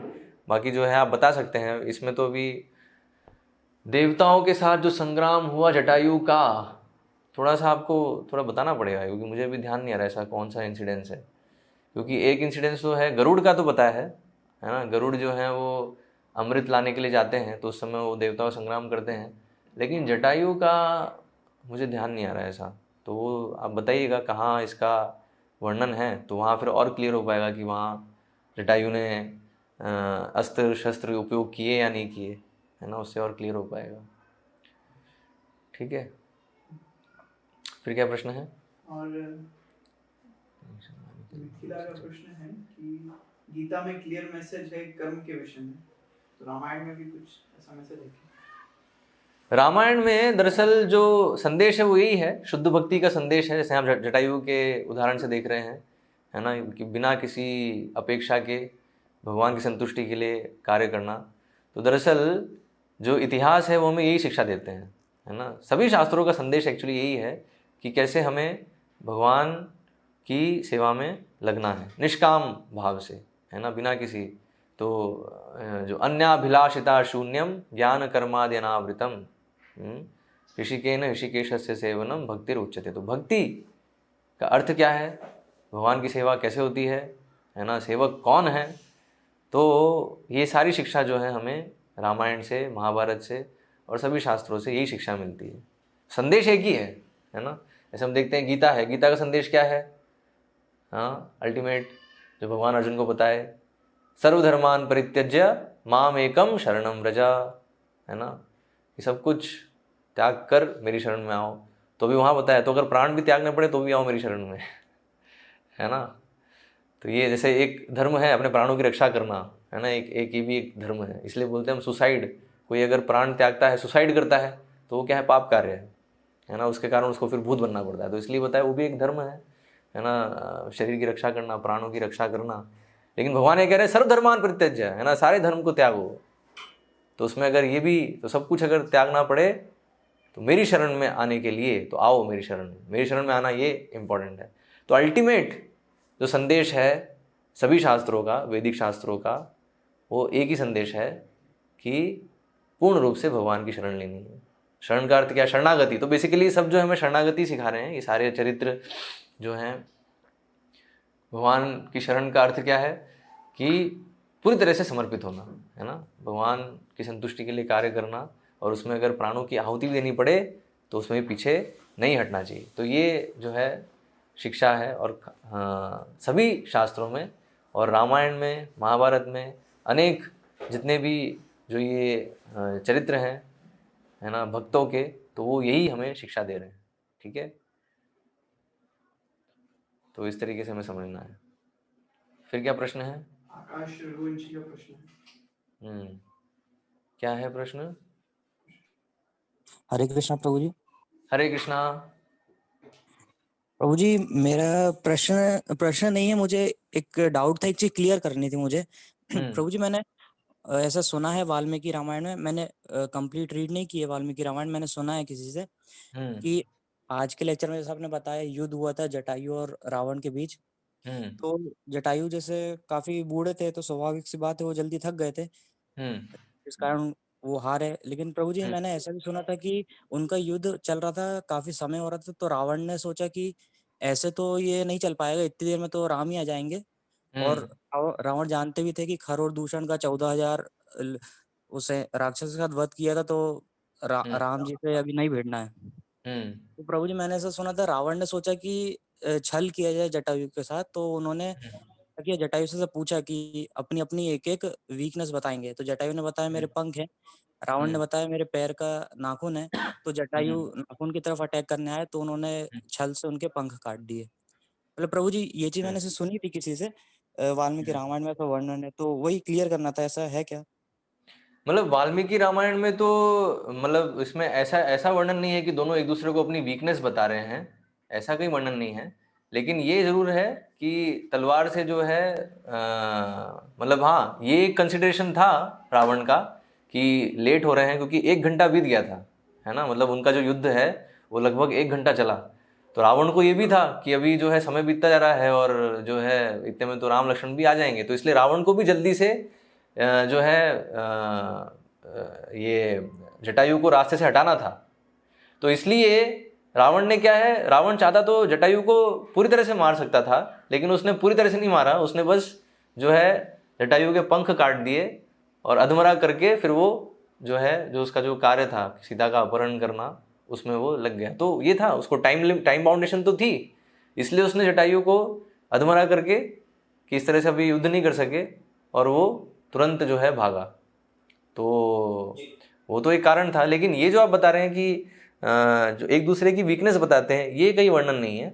ठीक है, वो रावण के पास तलवार थी, तलवार से उसने फिर जो है इस तरह से उसको चलाया कि जो जटायु हैं वो उसके वार को रोक नहीं पाए और उसने जो है उनके पंखों को काट दिया, है ना। इस तरह से वर्णन है वाल्मीकि रामायण में। तो यही प्रभु जी मैं क्लियर करना चाहता हूँ। मैंने सुना था कि दो बार रावण ने बोला ऐसे तो युद्ध चलता ही रहेगा, खत्म नहीं होगा, अपन वीकनेस बताते हैं, ऐसा मैंने सुना था। नहीं, ये ऐसा नहीं है। ऐसा कोई वर्णन नहीं है। रावण ने ये जरूर सोचा कि अब तो मैं लेट हो रहा हूँ, है ना, और ऐसा तो ये चलता रहेगा, तो जल्दी इसको समाप्त करना है। इसलिए उसने तलवार निकाली और तलवार से उसने पंख काटे ताकि अधमरा हो जाए और ये जो मेरा रास्ता रोक रहा है तो ये नहीं रोक पाए और मैं आगे, है ना, स्मूथली जा सकूँ, है ना, कोई बिना किसी रोक टोक के मैं जा सकूँ, भाग सकूँ जल्दी से, क्योंकि भाग रहा था ना, वो तो भगोड़ा था वो, है ना, तो उसको जल्दी से भागना था, तो वो तो है ही, वो तो एक कारण है ही। तो यहाँ वर्णन है ना, इसलिए 1 घंटे तक उनका युद्ध चला है एक्चुअली। हाँ, तो ये तो रावण को लगा ही कि टाइम बाउंडेशन है। लेकिन ये चीज़ नहीं है जो आप बोलो ना कि वीकनेस बता रहे हैं एक दूसरे को, ये वर्णन नहीं है वाल्मीकि रामायण में कहीं पर भी। ठीक है, हरे कृष्ण, हरे कृष्ण, प्रणाम। नेक्स्ट क्वेश्चन है कि रामचरितमानस ऑथेंटिक है? एक्चुअली क्या है, देखिए, रामायण जो है वाल्मीकि जी ने लिखी कब? त्रेता युग में, है ना। त्रेता युग के समय पे उन्होंने जो है इसको कंपोज किया। तो उसके बाद रामायण के कई वर्जन आए हैं, है ना, बहुत सारे वर्जन हैं रामायण के। जैसे हम देखेंगे साउथ में कुछ वर्जन चलते हैं रामायण के, नॉर्थ में रामचरितमानस बहुत प्रसिद्ध है। लेकिन ये रामचरितमानस भी ये रिसेंटली प्रसिद्ध हुआ है इतना, है ना। उससे अगर आप 400-500 साल पहले देखेंगे तो ये भी इतना जो है लोगों को नहीं पता था। ये भी रिसेंटली जो है बहुत, क्योंकि इसमें चौपाई है, पढ़ने में थोड़ा लोगों को मज़ा आता है, थोड़ा इतना क्लिष्ट भाषा में नहीं है, हिंदी से मिलती जुलती है। संस्कृत जो वाल्मीकि जी ने लिखी वो बिल्कुल शुद्ध संस्कृत में लिखी है उसको, तो थोड़ा सा मुश्किल है आज कलयुग के लोगों को उसको जो है संस्कृत को पूरा पढ़ पाए, तो उसमें इतना मज़ा नहीं आ पाता, है ना। संस्कृत पढ़ नहीं पाते और फिर इसको समझना और भी कठिन हो जाता है। लेकिन चौपाई है तो पढ़ने में मज़ा भी आता है और जो है समझ में भी आता है, कुछ जो उसका अर्थ है, डायरेक्ट मीनिंग है। तो इसलिए अभी जो कलयुग में हम देख रहे हैं अभी वर्तमान समय में कि रामचरितमानस बहुत प्रसिद्ध हुई है। तो अभी रामायण के बहुत सारे वर्जन हैं, रामचरितमानस उसमें से एक है, ठीक है। लेकिन हमें समझना है कि ओरिजिनल जो ब्रह्मा जी के आदेश पे था, जो गुरु शिष्य परंपरा है, तो हम देखते हैं हमें जो शास्त्र हैं, है ना, भगवान के विषय में समझना चाहिए किनसे? गुरु शिष्य परंपरा में जो आ रहे हैं, ठीक है। तो अभी ब्रह्मा जी ने वाल्मीकि जी को अधिकृत किया, उनको प्रामाणिकता दी कि आप जो भी लिखोगे तो मेरी कृपा से वो बिल्कुल त्रुटि रहित होगा, भगवान राम की लीलाओं को आप बिल्कुल सही से बताएंगे। तो ब्रह्मा जी के आदेश पे वाल्मीकि जी ने लिखा, तो इसलिए वाल्मीकि जी ने जो लिखा वो प्रामाणिक है, दैट वी कैन असर्टेन। मतलब वाल्मीकि जी ने जो लिखा है रामायण, है ना, तो वो प्रामाणिक है। अभी बाकी जो वर्जन है वो प्रामाणिक है नहीं है, वो देखना पड़ेगा, वो अपन क्लियरली नहीं कह सकते। तो अभी रामचरितमानस है, उसको फिर वही है, तो उसमें उसको पढ़ के कितने लोग भक्त बन रहे हैं ये देखना पड़ेगा। जैसे हम देखते हैं भगवद गीता की, हम ऑथेंटिसिटी अगर देखते हैं, प्रामाणिकता, तो उसमें हम देखते हैं कि भगवद गीता यथारूप प्रामाणिक है। क्यों है? तो फले ना परिचय, जिसको कुछ नहीं समझ में आ रहा, ये गुरु शिष्य परंपरा नहीं समझ में आ रही, क्या है, किसने देखा, क्या है, कुछ नहीं समझ में आ रहा, लेकिन फल तो देख रहे हो। तो भगवद गीता यथारूप जो पढ़ता है वो भक्त बनता है, पूरा जीवन समर्पित करता है भगवान की सेवा में, ठीक है। तो हम देख रहे हैं, तो फले ना परिचय, तो ये तो जब प्रभुपाद ने भगवद गीता यथारूप लिखी तो भक्त बने। लेकिन उससे पहले कितने लोग भक्त बने? उससे पहले भी भगवद गीता की बहुत सारी टीकाएं थी, सबने क्या है बस रख रखा था, है ना, एक विद्वता के रूप में पढ़ते थे, लेकिन पूरा जीवन समर्पित करें भगवान की सेवा में, ऐसे कितने लोग हुए वो सारी गीता पढ़ के? नहीं। लेकिन जैसी भगवद गीता यथारूप लोगों के पास पहुंची तो कितने, हम देखते हैं कितने सारे लोगों ने जो है जीवन समर्पित किया भगवान की सेवा में, है ना। तो फले ना परिचय, तो इसलिए अभी रामचरितमानस है तो उसको पढ़ के कितने लोग भक्त बन रहे हैं, कितने लोग अपना जीवन समर्पित कर रहे हैं भगवान की सेवा में। तो उससे हमें पता चलेगा कि एक थोड़ा सा अंदाज़ा लगेगा कि वो ऑथेंटिक है या नहीं है, ठीक है। बाकी फिर उसके डिटेल में जाना पड़ेगा कि उसमें क्या है। तो प्रभुपाद बताया है कि रामचरितमानस में क्या है, थोड़ा मायावाद का दूषण है ना। मतलब ये जो अंडरस्टैंडिंग कि राम जो है वो कौन है, वो दरअसल वो जो ब्रह्म है, जो निराकार ब्रह्म है, वो भी राम के रूप में है। तो फिर क्या है, वो मिसअंडरस्टैंडिंग होगी ना वहाँ।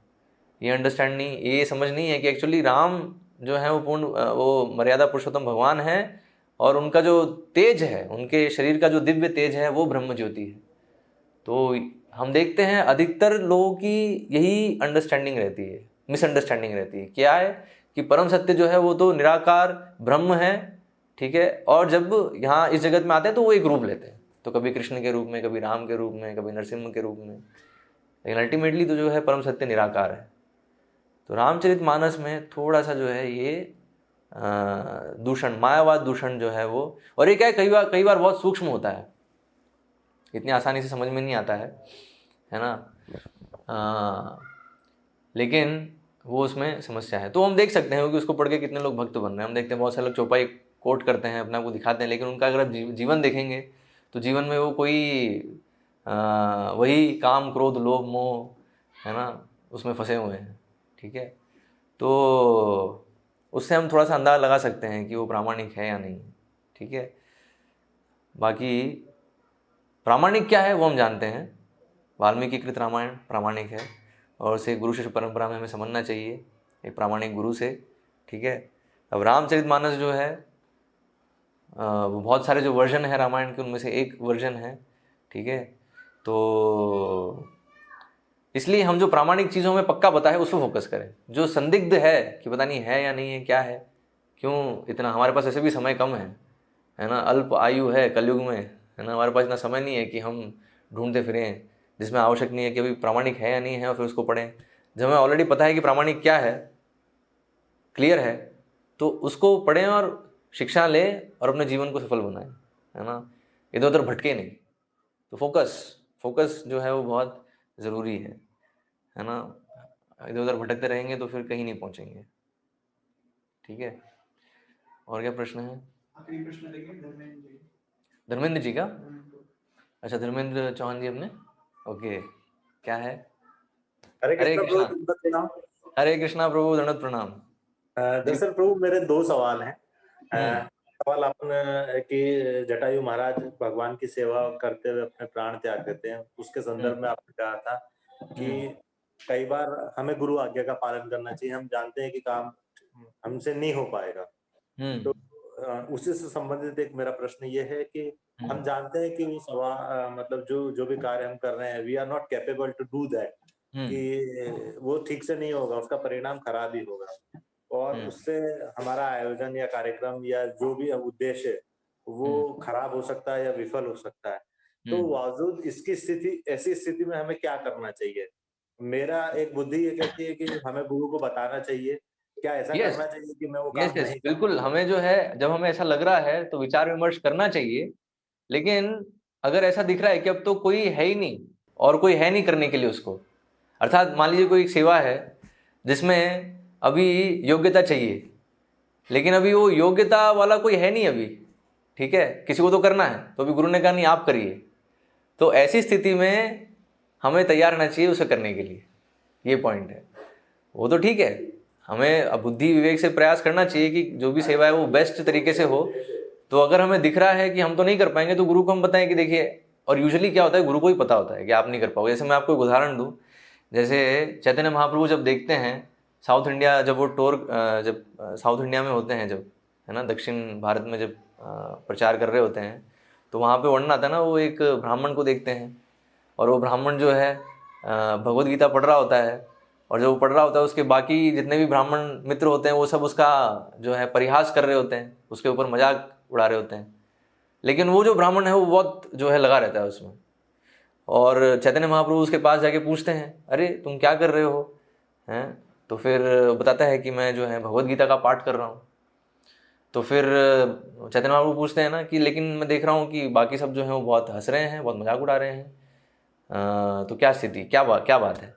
तो फिर वो बताते हैं एक्चुअली वो मजाक क्यों उड़ा रहे हैं, क्योंकि मैं संस्कृत पढ़ नहीं सकता हूँ, है ना, मेरे जो उच्चारण है, मेरे उच्चारण को सुन के जो इम्प्रॉपर प्रोनाउंसिएशन है ना, गलत उच्चारण को सुन के ये लोग मजाक उड़ा रहे हैं, मेरे ऊपर हंस रहे हैं। तो लेकिन मैं पढ़ रहा हूँ क्योंकि गुरु ने आदेश दिया है मुझे, है ना, गुरु ने आदेश दिया है कि रोज भगवद गीता के 18 अध्याय का पाठ करो।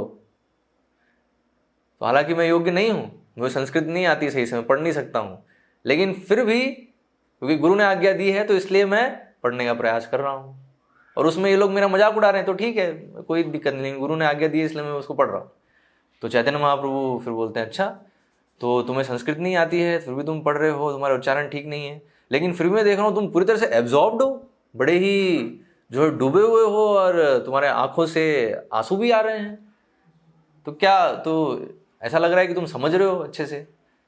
तो फिर वो जो है ब्राह्मण फिर क्या बताता है कि दरअसल मैं कुछ समझ भी नहीं पा रहा हूँ, कुछ पढ़ भी नहीं पा रहा हूँ, लेकिन प्रयास कर रहा हूँ। लेकिन जब मैं ये दृश्य देखता हूँ जिसमें भगवान जो है अर्जुन के सारथी बन गए हैं, ड्राइवर बन गए हैं अर्जुन के, और उनका रथ जो है चला रहे हैं, तो भगवान कैसे अपने भक्त की सेवा करते हैं, तो भगवान कैसे भक्त वत्सल हैं, तो ये दृश्य देख के मेरी आंखों में आंसू आ रहे हैं, है ना। तो चैतन्य महाप्रभु उसको गले से लगाते हैं कि तुमने गीता समझी है ना, ये बाकी जो तुम्हारा मजाक उड़ा रहे हैं कुछ नहीं समझे, ये अपने आप को बड़ा विद्वान समझ रहे हैं, लेकिन तुमने गीता समझ ली है। तो पॉइंट क्या है कि गुरु की तरफ से जो आदेश आता है, ठीक है, तो उसमें हमें समझना है कि ये दरअसल भगवान की इच्छा है कि हम इस कार्य को करें। तो अगर हम योग्य नहीं हैं तो योग्यता आ जाएगी, ठीक है, और अगर हमें सही में ऐसा लग रहा है कि तो बिल्कुल नहीं हो पाएगा तो ये डिस्कशन कर सकते हैं गुरु से। लेकिन अल्टीमेटली अगर ऐसी स्थिति आएगी, जैसे आप फेस्टिवल वाला उदाहरण दे रहे हैं कि कोई और है नहीं करने के लिए, अभी योग्य जो क्वालिफाइड व्यक्ति होना चाहिए वो नहीं है ना, तो अभी आपको ही करना है। जैसे शुरुआत में हम देखते हैं जब 2-3 भक्त जाते हैं, केंद्र प्रारंभ करते हैं, तब क्या है, सब उन्हीं को करना है, तो उसमें योग्यता और अयोग्यता का विचार नहीं है, ठीक है। अभी 2-3 भक्त हैं तो गुरु ने भेजा, उनको एक जगह भेज दिया कि वहाँ चलो जाके केंद्र चालू करो, ठीक है। अब वो जो है उसमें हो सकता है, अब 2 ही भक्त हैं तो उसमें एक भक्त है उसको हो सकता है मृदंग बजाना नहीं आता, है ना, उसको हो सकता है प्रवचन देना नहीं आता, है ना, तो अभी ऐसी स्थिति हो सकती है। लेकिन जब वो प्रचार करेंगे और जब ये स्थिति आएगी कि अब प्रवचन देना है और 2 ही भक्त हैं, ठीक है, अभी एक भक्त जो है वो कुकिंग कर रहा है, प्रसाद जो है प्रसाद सेवा में लगा है, तो अभी प्रवचन किसी को देना है, अभी इस भक्त को नहीं आता है प्रवचन देना, है ना, उसने ज़्यादा कुछ अध्ययन किया नहीं है, और किया भी है तो भी एक प्रवचन देने के लिए जो एक स्किल चाहिए, कम्युनिकेशन स्किल चाहिए, वो नहीं है उसके पास, तो अभी क्या करे, तो वो बोल दे कि नहीं तो प्रवचन तो फिर खाली रहेगा, प्रवचन होगा ही नहीं है ना। तो अभी कोई नहीं है, मेरे में भी योग्यता नहीं है, लेकिन अभी होनी है वो चीज़, सेवा होनी है तो अभी करनी पड़ेगी, ठीक है, तो उसके लिए तत्पर रहना है, पॉइंट ये है। तो जैसे जटायु की यहाँ स्थिति अभी कोई नहीं है, और अभी संभव भी नहीं है कि राम और लक्ष्मण को जाके मैं बताऊं कि देखो सीता का अपहरण कर रहे हैं तो आप लोग बचा लो अभी, क्योंकि रावण जो है वो तो मन की गति से जा रहा है, भाग रहा है वो, है ना। तो ऐसी अर्जेंट सिचुएशंस के लिए हमें तैयार रहना है, और उसमें हमें हमेशा तैयार रहना है कि ऐसी सेवा भी आएगी, क्योंकि अर्जेंट सिचुएशन यूजुअली ऐसी होती है, योग्य व्यक्ति होता नहीं है ना, ऐसा कई बार हम देखते हैं प्रचार में, है ना, ऐसी स्थिति आती है कि योग्य व्यक्ति नहीं है, तो अभी जो है ना, उसी को अपना पूरा 100% देना है और प्रयास करना है कि वो सेवा हो सके। फिर अब उसमें सफल होंगे नहीं होंगे देन दैट इज सेकेंडरी, ये पॉइंट है ना। ठीक है, फिर दूसरा प्रश्न, आपको दूसरा भी प्रश्न था कोई? 2 प्रश्न बोले थे ना, एक हरे कृष्णा प्रभु। हाँ, यस प्रभु। यस प्रभु, मेरा दूसरा प्रश्न नहीं था, ये क्यूरियोसिटी थी कि ऐसा कहा जाता है कि जटायु उन 2-3 जीवों में से एक थे जिन्होंने भगवान की गोद में शरीर त्यागा था। एक विष्णु महाराज थे, एक नामाचार हरिदास ठाकुर थे, जटायु महाराज थे। तो ये क्लैरिटी थोड़ा सा कर देते अगर। ये तो मुझे भी देखना पड़ेगा कि मतलब ये एक प्रश्न हो गया कि कितने भक्त जिन्होंने भगवान की गोद में जो है प्राण त्यागे। हाँ, तो एक तो हरिदास ठाकुर हो गए, एक जटायु हो गए, और तीसरा कौन सा बताया आपने? विष्णु महाराज। हाँ, भीष्म पितामह। भीष्म पितामह भगवान की गोद में नहीं त्यागे शरीर, वो तो शरशैया पे थे, भगवान के समक्ष उन्होंने प्राण त्यागे। भीष्म पितामह का वो होगा, लेकिन गोद में प्राण त्यागे तो उसमें जटायु हैं और हरिदास ठाकुर हैं, यस, ये 2 हैं, और बाकी कोई तो मुझे भी ऐसे अभी एकदम से नहीं आ रहा है दिमाग में, थोड़ा देखना पड़ेगा। तो अगर आता है तो फिर बताता हूँ मैं आपको। इसमें ये तो ऐसा हो गया, रिसर्च करना पड़ेगा इसमें, है ना, हो सकता है और भी उदाहरण हो सकते हैं। जैसे अभी युद्ध कांड आएगा, तो उसमें तो पूरी जो है वानर सेना वो युद्ध कर रही है, तो उसमें कई हैं जो हो सकता है भगवान की गोद में प्राण त्यागे हों, है ना, संभावना है, तो देखना पड़ेगा वो तो अपन को। थैंक यू वेरी मच प्रभु, एक नए नजरिए से रामायण को सुनाने के लिए। आज तक हम सीता राम और लक्ष्मण हनुमान पे ही सुनते आए हैं, और अभी ये नए कैरेक्टर्स जो अनछुए थे इन पे सुनाने के लिए thank you very much. Yes thank you, आप सुन रहे हैं अच्छे से, है ना, उसके लिए धन्यवाद। ओके, हरे कृष्णा। ठीक है, तो यहाँ विराम देंगे, कल फिर मिलेंगे एक दूसरे चरित्र के साथ। ओके, हरे कृष्णा। श्रील प्रभुपाद की जय, श्री वाल्मीकि कृत रामायण की जय, श्री सीताराम लक्ष्मण हनुमान की जय।